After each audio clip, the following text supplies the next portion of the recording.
Hey guys, welcome back to my channel nursing Gyan. दोस्तों चलिए आज हम बात करते हैं हेल्थ एंड इलनेस के बारे में, जो कि हमारा FON का फर्स्ट चैप्टर है। FON पार्ट फर्स्ट का फर्स्ट चैप्टर है।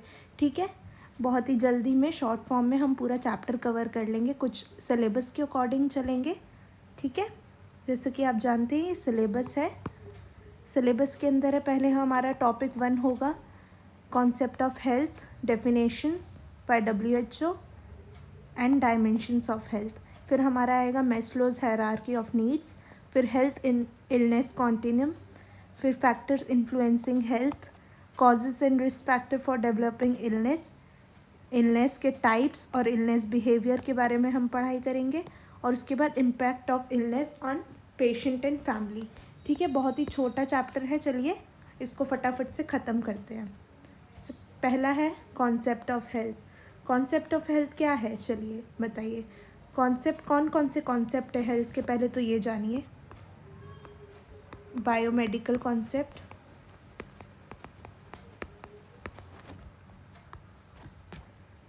Ecological concept, psychosocial concept and holistic concept. ठीक है बच्चों, तो बायोमेडिकल कॉन्सेप्ट है जो वो जर्म थ्योरी ऑफ डिसीज़, मतलब डिसीज़ कैसे उत्पन्न हुआ इस पे बेस्ड है। इसने क्या बताया बायोमेडिकल कॉन्सेप्ट के अकॉर्डिंग क्या है, health is absence of disease. मतलब अगर किसी को कोई डिसीज़ नहीं है तो वो मतलब वो हेल्दी है। लेकिन ऐसा तो उसने क्या बोला कि बायोमेडिकल डेफिनेशन ये हुई कि human body is a machine and disease is not an outcome of the disease is an outcome of the breakdown of machine. मतलब मशीन में कुछ खराबी आ जाए तो उसको डिसीज़ बोलते हैं। ह्यूमन बॉडी को उसने मशीन से कंपेयर किया, लेकिन ऐसा ये बाद में कंक्लूजन निकला और ये कॉन्सेप्ट गलत हो गया। फिर नेक्स्ट आया हमारा इकोलॉजिकल कॉन्सेप्ट। तो इकोलॉजिकल कॉन्सेप्ट में हुआ health is dynamic equilibrium between man its and his environment. मतलब कि अगर मैन अपने इन्वायरमेंट से कोप नहीं कर पा रहे तो उसको डिसीज़ बोल देंगे, लेकिन ऐसा तो नहीं है। ठीक है, फिर आया साइकोसोशल कॉन्सेप्ट। साइकोसोशल कॉन्सेप्ट में है health is influenced by social, psychological, cultural, economic and political factors of people concern. ये कुछ हद तक ठीक थी। These factors must be taken into consideration in defining and measuring health.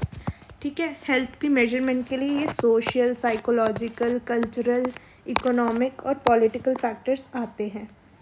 ठीक है, फिर लास्ट आया मोस्ट एक्सेप्टेबल होलिस्टिक कॉन्सेप्ट। ठीक है, होलिस्टिक मॉडल में क्या था, इसके अंदर जितने भी ऊपर अबव मॉडल्स हैं उसका एक कंक्लूजन हुआ होलिस्टिक कॉन्सेप्ट में। तो उसके अकॉर्डिंग क्या था, health is multidimensional process involving the wellbeing of person as whole. मतलब पर्सन का पूरा वेलबींग, अगर वो पूरा हेल्दी है तो उसका सोशल, साइकोलॉजिकल, कल्चरल सब एस्पेक्ट्स में वो अच्छा होगा। ठीक है, चलिए अब बात करते हैं नेक्स्ट टॉपिक की, definition of health. Definition of health according to WHO। देखिए WHO ने 1947 में डेफिनेशन दी थी हेल्थ की as complete state of physical, mental and social wellbeing, not merely the absence of disease और इन्फर्मिटी। ये आपको एज इट इज़ याद करनी पड़ेगी, बहुत ही इंपॉर्टेंट है। देखिए, health is defined as state of complete physical, mental and social wellbeing, not merely the absence of any disease. और बाकी आप ये सब डेफिनेशंस भी दे सकते हैं, मैं आपको ये इसका PDF सेंड कर दूँगी, आप वहाँ से ये सब देख लीजिएगा और अपनी कॉपीज़ में नोट्स बना लीजिएगा। ये पूरा सिलेबस के अकॉर्डिंग है। और हमारा टेलीग्राम चैनल पे ज़्यादा से ज़्यादा जुड़िए, क्योंकि टेलीग्राम पे हम ये नोट्स सेंड करेंगे और बाकी क्विज़ और क्वेश्चंस भी करेंगे। तो टेलीग्राम हैंडल है nursing_ज्ञान। ठीक है, नेक्स्ट है Maslow's hierarchy of needs. Maslow's hierarchy of needs में क्या है, चलिए पहले पता करते हैं कि ये है क्या। इसके अंदर की चीज़ बाद में पढ़ेंगे, पहले हम मैस्लोज हायरार्की ऑफ नीड्स का चलिए बताते हैं। ये एक पिरामिड डायग्राम है जो कि इसके बॉटम लेवल पे सब बेसिक नीड्स है और उसके बाद नीड्स सेकेंडरी होती जाती है। ठीक है, तो अगर कोई इंसान है वो पूरी तरह से कंपल्सरी नहीं है कि अपने लाइफ टाइम में वो सेल्फ एक्चुअलाइजेशन पे पहुंच जाए, ठीक है। इसका पर्पस क्या होता है, इसका गोल क्या है कि इंसान अपनी पूरे लाइफ स्पैन में जो भी है उसका सेल्फ एक्चुअलाइजेशन की स्टेट तक आ जाए। लेकिन ऐसा नहीं होता है हर किसी के केस में। तो एक डायग्राम, ये एक पिरामिडिकल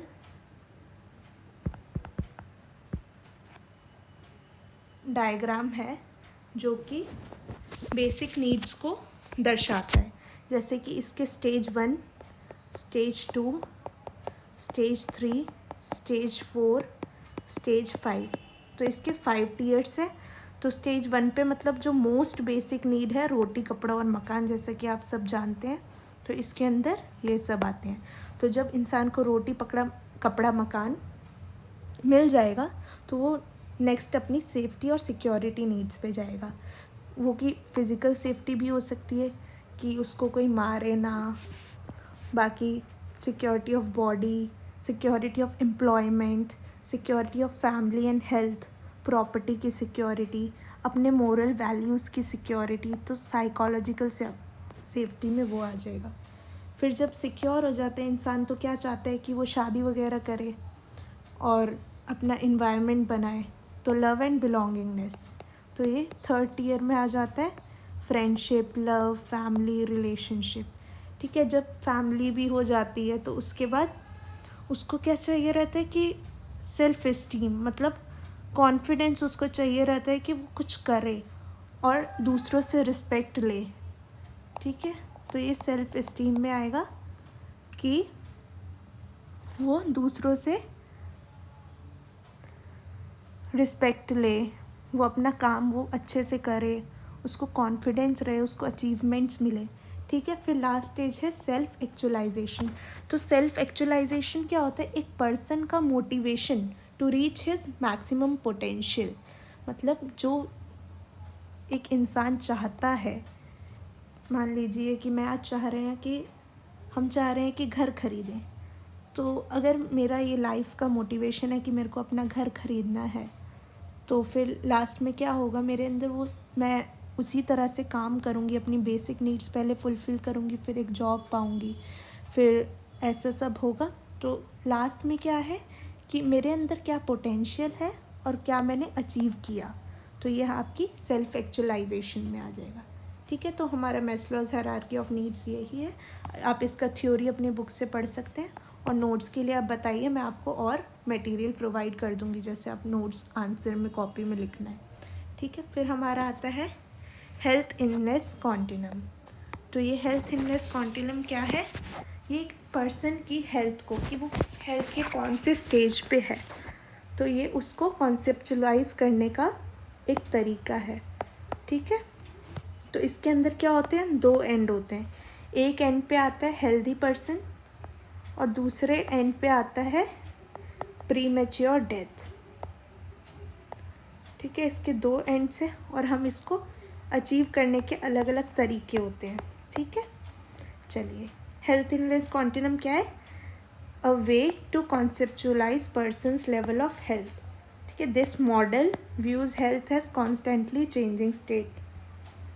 जैसे मैंने आपको बताया था, एक जगह पे वेलबींग है और एक जगह पे डेथ की तरफ जा रहा है, ठीक है।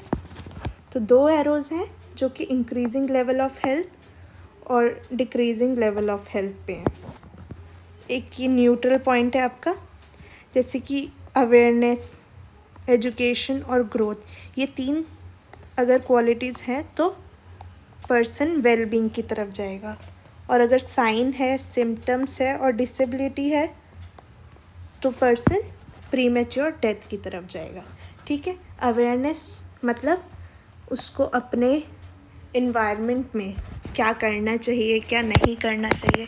जैसे हमें पता है सुबह उठ के अच्छी एक्सरसाइज करनी चाहिए, तो ये अवेयरनेस हुआ, ठीक है। एजुकेशन मतलब कि उसको नॉलेज होनी चाहिए कि क्या आजकल डिसीज़ कंडीशंस चल रहे हैं, क्या क्या चल रहे हैं, वो अवेयर होना चाहिए डिसीज़ कंडीशन से भी।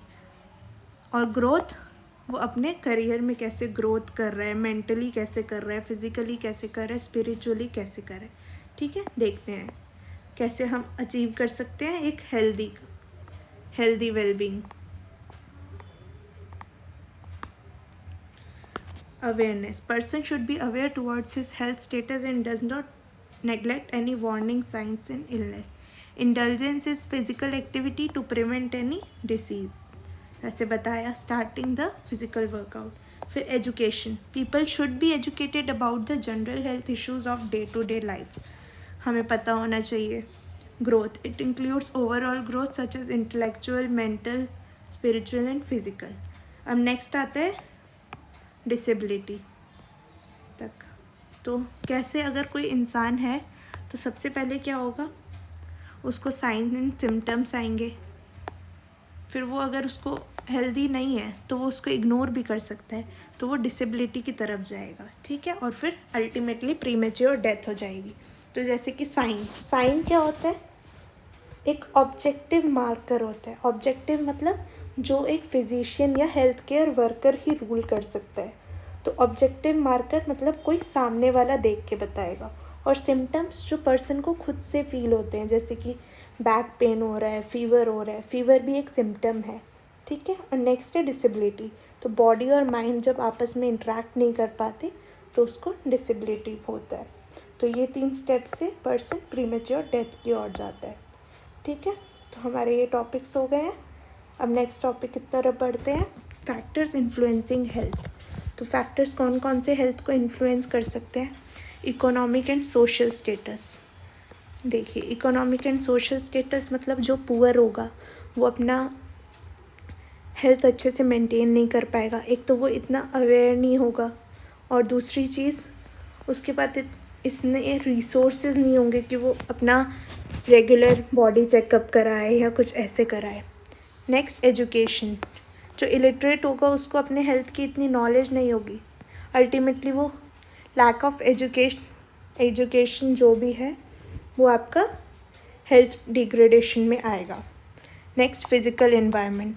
अब कोई ऐसी जगह पे काम कर रहा है कि मान लीजिए कोई बैंगल फैक्ट्री में काम कर रहा है, या फिर जो भी है कोई सिगरेट बनाने की जगह पे काम कर रहा है, तो उसको अल्टीमेटली लंग डिसीज़ को कभी ना कभी आएगा, तो एज़मा हो सकता है उसको, ठीक है। Social support networks. Social support मतलब किसी के पास फैमिली का सपोर्ट है, फ्रेंड्स का सपोर्ट है, तो वो अगर बीमार हुआ तो उसको फैमिली और फ्रेंड्स देखेंगे ना। लेकिन अगर किसी के पास ये सब सपोर्ट है ही नहीं तो कैसे वो अपनी बीमारी से लड़ पाएगा, अकेला कोई इंसान। कल्चर। कुछ कल्चरल फैक्टर्स हैं जो कि हेल्थ को डाउन कर सकते हैं। जेनेटिक्स। कुछ डिसीज़ हैं जो कि जेनेटिकली हो जाते हैं, जैसे डायबिटीज़, मेलाइटिस। फिर हेल्थ सर्विसेज। गांव में हेल्थ सर्विसेज कम है, जैसे शहरों में ज़्यादा है। यहाँ तो आपको हर जगह पे सरकारी अस्पताल मिलेंगे, लेकिन गाँव में बहुत दूर दूर CHC PHC होंगे, तो हर कोई वो अफोर्ड नहीं कर पाएगा। तो अच्छी हेल्थ सर्विसेज जहाँ पे होगी अल्टीमेटली हेल्थ वहाँ पे लोगों की अच्छी होगी, ठीक है। Next illness. इलनेस क्या होता है, देखिए हेल्थ इज़ कंप्लीट स्टेट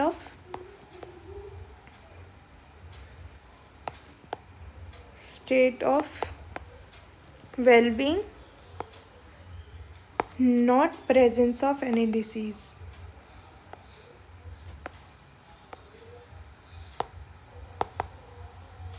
ठीक है, लेकिन इलनेस क्या होता है, illness is response to person to a disease. Response of a person to disease is a process in which the person's level of functioning is changed when compared with previous level.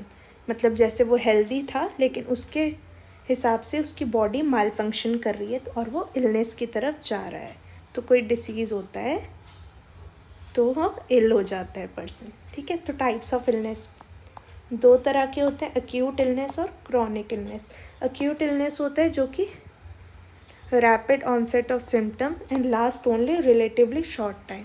तो जो short time के लिए होता है वो acute illness होता है, और जो यूजुअली लॉन्गर देन 6 मंथ मतलब जो 6 महीने से ज़्यादा परसिस्ट कर जाए वो हमारा क्रॉनिक इलनेस होता है। तो आप कमेंट सेक्शन में एक्यूट और क्रॉनिक इलनेस के मुझे एग्जांपल्स दीजिएगा, ठीक है। चलिए next, illness behaviour. Illness behaviour 4 parts में डिवाइड है। एक्सपीरियंसिंग सिम्टम्स, मतलब अगर कोई इंसान इल हो जाता है तो वो क्या कैसा कैसा उसके साथ बॉडी में चेंजेस होते हैं। देखिए, एक्सपीरियंसिंग सिम्टम, सबसे पहले क्या होगा, कोई पर्सन इल है तो वो सिम्टम, जैसे मैंने आपको बताया फीवर इज़ अ सिम्टम, तो उसको बुखार आया मान लीजिए, ठीक है, तो क्या करेगा वो, उसकी बॉडी में कुछ ऐसा हुआ कि वो अपना डेली का, जैसे वो हेल्दी फील करता था लेकिन आज वो कुछ सुस्त फील कर रहा है जैसे कि, तो उसको ये सिम्टम आया, तो उसने क्या किया, काढ़ा वगैरह लिया, ठीक है, तो फिर भी सही नहीं हुआ, फिर अज्यूमिंग द सिक रोल, तो उसमें क्या हुआ, वो अपने आप को सिक घोषित कर देता है सेकेंड स्टेज में, और वो क्या चाहता है कि दूसरों का वैलिडेशन चाहता है अपने लिए कि उनको भी ऐसा हुआ। जैसे मैं अपने एक्सपीरियंस से बताऊं कि मेरे को बहुत पैरों में वीकनेस था क्योंकि मुझे मलेरिया हुआ था। अब वो ये चाहेगा कि दूसरे उसको वैलिडेट करें कि हाँ ऐसा हुआ था तो ये हो सकता है, तो वो अपनी नॉर्मल एक्टिविटीज़ से गिव अप कर देगा और ख़ुद को सिक रोल के लिए वो कर देगा घोषित। नेक्स्ट आता है अज्यूमिंग डिपेंडेंट रोल, फिर वो डॉक्टर के पास जाएगा, डॉक्टर उसके कुछ डायग्नोस्टिक टेस्ट करेंगे, तो वहाँ पे वो उस पर डिपेंड करता है कि वो किस तरह से उसको एक्सेप्ट करता है चीज़ों को, और जो डॉक्टर ट्रीटमेंट प्लान देगा उसको फॉलो करना चाहता है कि नहीं करना चाहता। जैसे कि उसने ब्लड टेस्ट कराए, से उसने ब्लड टेस्ट कराए तो डॉक्टर ने बोला मलेरिया है और उसको 3 डेज़ और सिर्फ 15 डेज़ उसको हॉस्पिटल स्टे करना पड़ेगा, हॉस्पिटल स्टे। तो अब वो डिपेंडेंट रोल पे आ गया, उसको पूरा उसका फैमिली या जो भी उसके क्लोज वंस होंगे वो उसका डेली एक्टिविटीज़ में हेल्प करेंगे, ठीक है। अब 15 डेज़ बाद क्या होगा, वो थोड़ा रिकवर करेगा, तो हम उसको बोलते हैं अचीविंग रिकवरी एंड रिहैबिलिटेशन। तो ये क्या होगा, हॉस्पिटल में भी हो सकता है और घर भी हो सकता है। तो जब इंसान ठीक हो जाता है तो उसको जैसे वो इलनेस से पहले था, बिफोर इलनेस, उसी तरह से वो चाहता है कि उससे अच्छी या वैसी कंडीशन हो जाए, तो हम उसको बोलते हैं रिसीविंग रिकवरी एंड रिहैबिलिटेशन। जैसे वो अच्छे फ्रूट्स खाएगा, मल्टीविटामिन्स खाएगा, ठीक है। तो इसको हम शॉर्ट में समझ लेते हैं। एक्सपीरियंसिंग सिम्टम मतलब उसको फीवर जैसा लगा या बॉडी पेन हुआ, उसने से काढ़ा पी लिया, अपना घरेलू उपचार कर लिए, होम रेमेडीज़। फिर क्या हुआ, उससे भी ठीक नहीं हुआ तो वो नेक्स्ट स्टेज की तरफ बढ़ा, तो क्या हुआ, उसने अपने आप को सिक घोषित कर दिया, मतलब कि हाँ मैं बीमार हूँ, और अपनी डेली एक्टिविटीज़ से काम करना बंद कर दिया, ठीक है। फिर उसके बाद वो डॉक्टर के पास गया, मतलब वो seek the medical advice, assuming dependent role, किसी और पे हॉस्पिटल में एडमिट हुआ, वहाँ पे उसका ट्रीटमेंट हुआ, उसको मलेरिया निकला, फिर उसको हॉस्पिटल में एडमिट किया, ठीक है। तो फिर वो डिपेंड हो गया किसी पे, तो अज्यूमिंग डिपेंडेंट रोल। फिर उसके बाद क्या हुआ, अचीविंग रिकवरी एंड रिहैबिलिटेशन। अब वो ठीक हो गया तो फिर वो अपनी पुरानी हेल्थ की तरफ वापस जाना चाहता है, तो रिकवरी की तरफ वापस जाना चाहता है, ठीक है। तो ये हमारे 4 स्टेजेस हो गए। Next, causes and risk factor for developing illness. Causes and risk factor क्या होता है, रीजंस फॉर डेवलपिंग इलनेस। तो क्या क्या रीज़न हो सकते हैं, एज के साथ इलनेस, जैसे कि जो ओल्ड एज होता है और जो चाइल्ड होता है, इन दोनों की इम्यूनिटी कम होती है, तो ये जल्दी से प्रोन टू इन्फेक्शन हो जाते हैं। तो इन्फेक्शन अल्टीमेटली क्या कॉज करेगा, हेल्थ और इलनेस को, हेल्थ में डिटेरियोरेशन और इलनेस। अब लाइफस्टाइल है, जैसे कि कुछ लाइफस्टाइल में ऐसा हो, हम करेंगे चेंजेस तो हमारी हेल्थ अच्छी होगी, लेकिन हम वही सेडेंट्री लाइफस्टाइल करेंगे, बस बेड पे खाते रहते हैं, पड़े रहते हैं, तो हमें अल्टीमेटली वो कोलेस्ट्रॉल बढ़ाएगा, ऐसे सब होगा, तो वो इलनेस की तरफ जाएंगे हम। इन्वायरमेंटल फैक्टर्स होते हैं, कुछ जेनेटिक फैक्टर्स होते हैं, ठीक है। Next, impact of illness on patient and family. Patient और फैमिली पे इलनेस का क्या इम्पैक्ट होता है। Impact on behaviour. Impact of behaviour क्या होता है, individual react differently to illness और threat of illness. Short term illness होगी तो इंसान का अलग रिस्पॉन्स होगा, लॉन्ग टर्म होगी तो उसका अलग रिस्पॉन्स होगा, ठीक है। उसके बिहेवियर में चेंजेस आएंगे according to nature of illness. ये impact of body on body image. मान लीजिए जाए किसी की उंगली कट गई है किसी एक एक्सीडेंट में, तो वो अपने हाथों को यूज़ नहीं कर पाएगा। लॉस ऑफ बॉडी पार्ट और चेंज इन फिजिकल अपीयरेंस, इससे भी उसका इलनेस का इम्पैक्ट उस पर पड़ेगा, ठीक है। Impact on family roles. अब मान लिया जाए कि कोई एक अर्निंग मेंबर है फैमिली में और वो ही इल हो जाए, तो क्या वो अपनी ड्यूटीज़ को परफॉर्म करेगा, फिर रिस्पॉन्सिबिलिटी किसी और को लेनी पड़ेगी ना, इसीलिए इम्पैक्ट ऑन फैमिली रोल्स, ठीक है। आज के लिए इतना ही, मिलते हैं अगले वीडियो में, ठीक है। ये सब चैप्टर्स हो गया आपका, बहुत छोटा चैप्टर था, तो थैंक यू बच्चों, आज के लिए इतना ही। आप हमारा चैनल सब्सक्राइब कीजिए ज़्यादा से ज़्यादा और लाइक शेयर कीजिए, अपने दोस्तों को भी बुलाइए। अब यहाँ पे ऑलमोस्ट रेगुलर क्लासेस हुआ करेंगी और हम धीरे धीरे पूरा सिलेबस ऐसे आपके साथ कंप्लीट करा देंगे। और हमारे टेलीग्राम चैनल nursing_ज्ञान को ज़रूर से ज़रूर ज्वाइन कीजिए। Okay, thank you.